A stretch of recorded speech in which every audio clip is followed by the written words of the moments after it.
we're putting together my voter guide, and we're going race by race.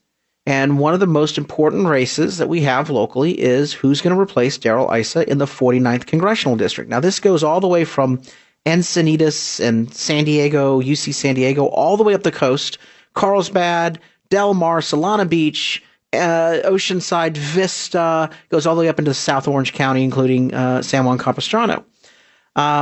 There are a bunch of Republicans running. Rocky Chavez, assembly member, Kristen Gaspar, a county supervisor, Brian Marriott, who's a city council member, a couple, no-name candidates who are running, I think, for fun.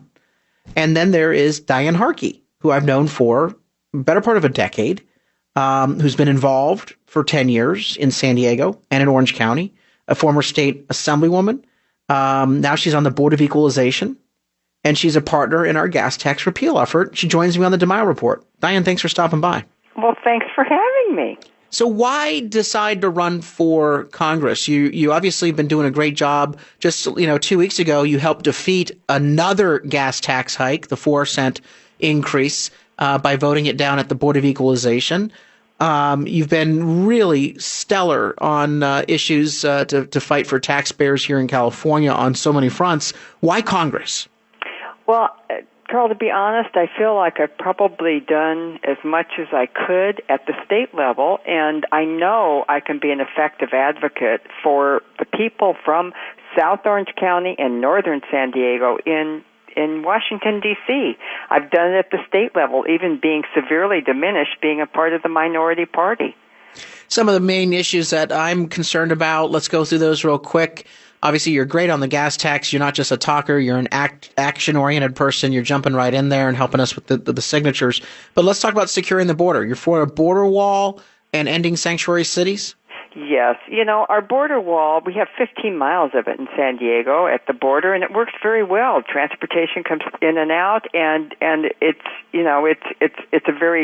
hospitable to trade, but it's not hospitable to criminals. And I think we need that. We need that expanded.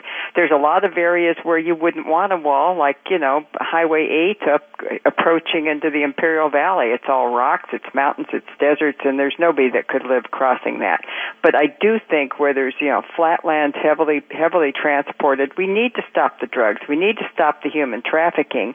And more importantly, we need to allow, we have to quit people from being held hostage to all the coyotes and whatnot, to bring them across the border, and bad things happen. It's nauseating watching our veterans go without quality care, being put on death lists and being told, hey, we'll get an answer to you, and then being given the runaround. I know you've made veterans and military issues a major focus of your campaign. How are you going to fight for them in Washington? Well, there's a lot of issues that face military families and veterans in general. PTSD is one of the huge problems that they deal with coming back from war areas. It's very, very difficult for people to readjust. I want to work on those solutions. A lot of them are just mental health issues that are treatable, may not be curable, but treatable, and lots of them will be curable with the proper environment. I've also worked with servicemen to help them navigate California's complex tax rules and regulations for when they're in state, out of state.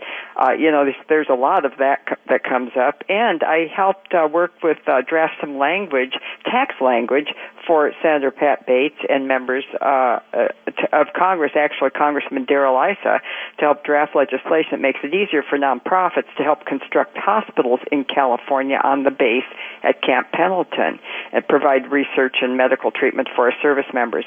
So I've been actively involved with Camp Pendleton and with the service members. I also started a support group when I was mayor here in Dana Point 5th Marine Support Group. I was one of the founding members, and we got that going. And now it's probably one of the it's really a high-performing group under Terry Rifkin's leadership. So when you take a look at some of the big issues before Congress, one of the things that is so frustrating are members of Congress who basically feel like they're above the law, that they get to exempt themselves from laws like Obamacare, or they don't have to comply with sexual harassment and workplace restrictions. They live the champagne high life with lobbyists. And this is both parties, Diane. We've seen it. What will you do to kind of shake up that good old boys network in Washington? Well, one of the discipline is really missing. And, if you pass a law for one, it ought to apply to all. As a matter of fact, I gave up my state health care, which was state-funded health care, and I'm on Medicare and a supplement. I turned 65, and I switched it all over. Now, some people may think that's foolish, but I did not get elected to get benefits. I got elected to get something done. And I also, as far as going out and partying, a lot of that is up to leadership. I do believe they need to take a little firmer hand and be sure that, it's a lonely life. Be sure everybody's occupied. Be sure they have a team buddy system. Don't allow people to be alone wandering the streets. And I never went out anywhere after 8 o'clock. Nothing good happens after 8 o'clock in Sacramento or in D.C. I'll guarantee you that. So, hold on a second. We have to take a check on traffic. But when we come back, I want you to tell us how you're different than your competitors. We'll start, obviously, with the crowd of Democrats. But I want to talk about these two Republicans running and some of the awful baggage that they've got. Maybe I'll make those points because I know you're classy and you're running a positive campaign. We're talking to Diane Harkey. She's a member of the State Board of Equalization. She helped defeat a gas tax hike just last week on that board. And now she's running for U.S. Congress to replace Darrell Issa in the 49th Congressional District here in northern San Diego County and southern Orange County. And Diane, tell me, how would you be different than your Democrat opponents? I think this was a pretty easy question. Well, it's a very easy question. I am a strong conservative voice, and I have a voting record, and I stand behind it. I don't talk about what I'd like to do or what I envision. I actually do it. I've gotten a lot done, both in the legislature for San Diego, in particular, because I worked on a lot of water quality issues and other things for San Diego, and we did that as a coalition, and transportation issues as well. San Diego has a working coalition, and I've been representing San Diego in the legislature, and now on the Board of Equalization, I have resolved over 400 different taxpayer issues, small issues from lien releases to helping their businesses stay afloat. I mean, people have to have jobs and work, and they need to feel that their kids are going to have the ability to do the same things. And I've been able to help families and businesses and individuals all with tax issues and compliance, as well as giving them a break when they deserved one. Not holding them to such a high standard of a burden of proof, which is what the tax law does. We've been able to really assist on audit issues and things that really frightened people that had their businesses nearly shut down. So, it's all about creating jobs and livelihood for the people around you, and it's also about being sure that their tax dollars are spent wisely and not, all the people sitting in the cars right now listening to you, Carl, I want to know if they're tired of paying for bike lanes, landscaping, and high-speed rail, with their transportation dollars. Yep. I was one of the first opponents of high-speed rail. In 2009, I wrote the Lemon Law, which would defund the bond for high-speed rail. I raised the roof on that, and as a matter of fact, got a lot of attention, and the fight still continues on that, as you know. Well, I was the first one to step up. And that's what I like about you, is that you don't just talk, you take action, you're courageous. I know that Governor Jerry Brown was furious with you for blocking his gas tax at the State Board of Equalization last week. I know that he threatened you. I've heard about all the folks who called you up saying, "How dare you? We want the money. It's our right, and it was part of the package. You were supposed to rubber stamp it." And you were willing to speak truth to power, which is a rarity in politics. And so I'll just make it clear: Diane Harkey has my full throttle endorsement for her race for U.S. Congress. And I know that some of you may say, well, there's other Republicans running.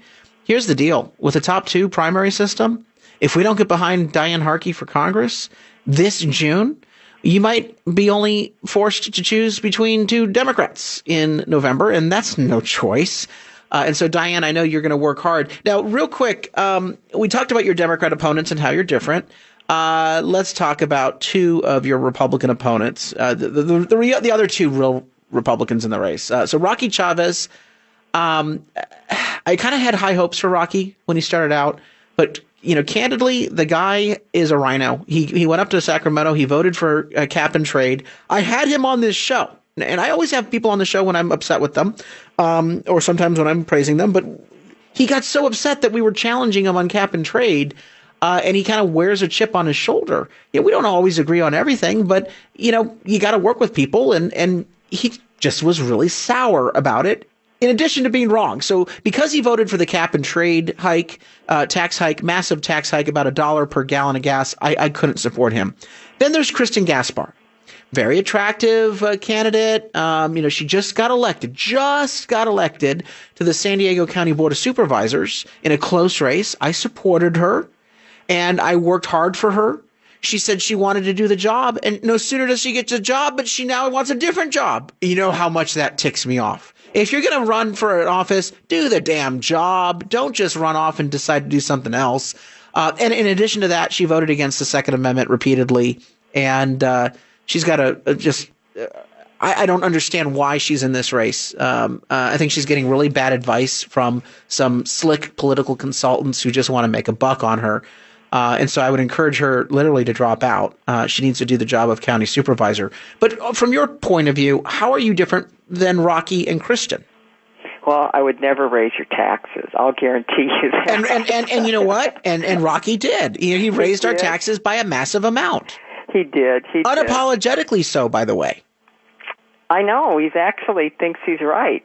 So, maybe if you agree, if you're sitting out there in your car and you want to pay an extra buck on top of the extra bucks that you're already paying, you might like that. I just thought that was abhorrent. We don't need Republicans to raise taxes. We have enough Democrats. So he's out. He goes off the list. But Kristen Gaspar, you understand what I mean. She just got this job. Why is she going and, moving up if she hasn't even done the job she was hired to do? Well, I think she spent, a short time as mayor too, and then a short time here, and I'm not poo-pooing that. But I do believe sometimes you need to perform on the job and give people a reason to trust me. Orange and San Diego counties, they know me, they trust me. I have a voting record. They know exactly what I'm going to do, and I don't just talk. I actually do it, and I have done it. So that's why you have the endorsement of the county Republican Party in Orange County, yes, which you were given on a supermajority vote over those candidates who showed up. I understand Rocky and Kristen were very offended that they were even challenged on their voting records. Obviously Rocky's tax hikes, and then of course Kristen Gaspar voting repeatedly against the Second Amendment, and then trying to be deceptive about it. That really ticks me off. If you're going to vote a certain way, at least be honest about it. And I know that you're going to go before the San Diego County Republican Party, and you're going to do so with my full support. And I know a lot of other folks on the Central Committee are also going to likely vote to endorse you. So real quick, what's your website in case people want to learn more and join your campaign? HarkeyForCongress.com. That's Harkey, Harkey, HarkeyForCongress.com. Diane Harkey has my endorsement. She needs your support for U.S. Congress to replace Darrell Issa. Diane, thanks so much